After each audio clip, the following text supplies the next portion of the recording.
Hi, I'm going to read this story called Pinkalicious School Lunch. If there's one thing I love for lunch, it's a peanut butter and jelly sandwich. Mommy packs it for me almost every day.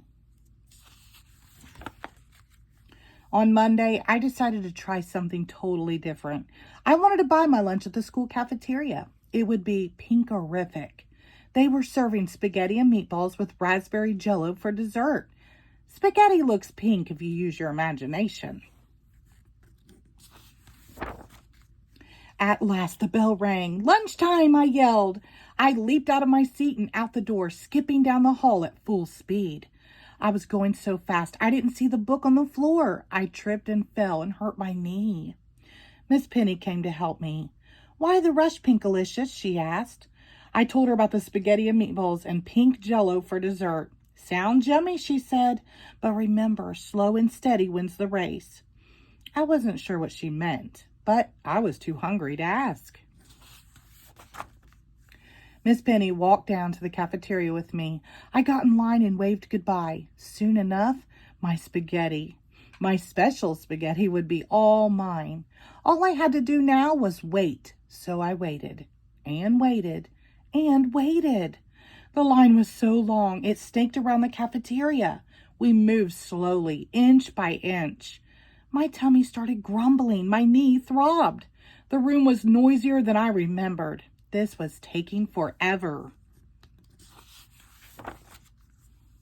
At long last, it was my turn to order. I cleared my throat and said, "Spaghetti and meatballs with raspberry jello, please." Ethel, the lunch lady, didn't hear me. "Excuse me," she said. "Spaghetti and meatballs and jello," I tried again. It was no use. The room was too loud. Ethel shrugged and handed me a plate with green beans and a sloppy joe. No matter how hard I squinted, it did not look pink or tasty. I cleared my throat to try one last time, but just then the bell rang. It was time to go back to class. I couldn't believe what just happened. This was supposed to be my big day, my cafeteria feast.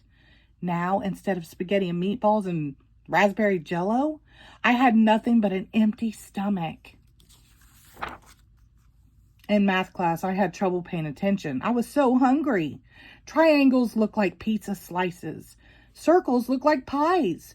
When Miss Penny showed us that a square cut diagonally makes two triangles, I thought she was cutting a sandwich in half. My tummy grumbled.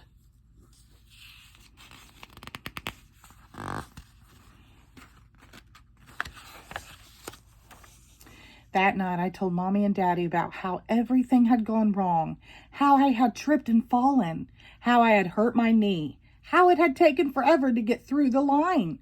And when I finally got there, the lunch lady couldn't hear my order. "I'm sorry, honey," said Daddy. "Would you like me to make you a peanut butter and jelly sandwich for tomorrow?" asked Mommy. I didn't know what to do. Today did not turn out very well, but tomorrow they were serving grilled cheese sandwiches. I like grilled cheese. "I'll try again tomorrow, except this time I'll be prepared," I said. I finished my dinner and went up to my room. If I was going to actually eat the school lunch, I needed to have a plan. The next day at school, when the lunch bell rang, I pulled out the plan I had made the night before. Step 1, I read out loud, "Watch your pace. Slow and steady wins the race." I made sure not to rush to the cafeteria, and this time I made it without falling or bruising my knees. Miss Penny was right. This was much better. At the cafeteria, I got in line and looked around. There were still lots of kids ahead of me. I started getting frustrated, but then I remembered my plan. I was prepared. Step 2, I read, "If the line is long, just sing a song." I began singing to pass the time. I made it through "Pinkle, Pinkle, Little Star," and "Mary Had a Pink Old Lamb," and was just about finished when old Pink Donald, before I realized I was almost at the front of the line.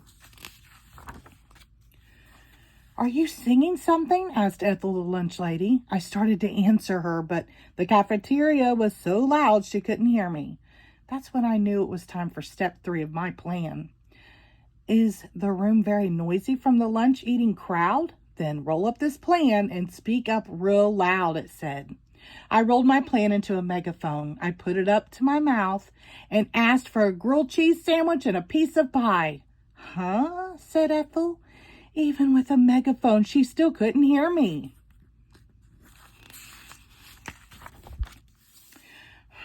I thought. She could hear me when I was singing. I know. May I please have a grilled cheese and a piece of cherry pie? I sang. This time, Ethel heard me. Yes, you may, Ethel sang back, handed me the cherry pie. Here's your grilled cheese, sang the other lunch lady, giving me another plate. And how about some strawberry milk, sang the third lunch lady. Thank you, I sang back. You are welcome, sang the three lunch ladies in perfect harmony. The cafeteria was completely quiet as everyone listened to them sing. When they finished, everyone clapped and yelled, "Hooray!" The whole room filled up with our cheers.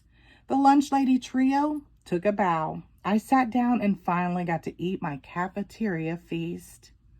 The end. Thank you.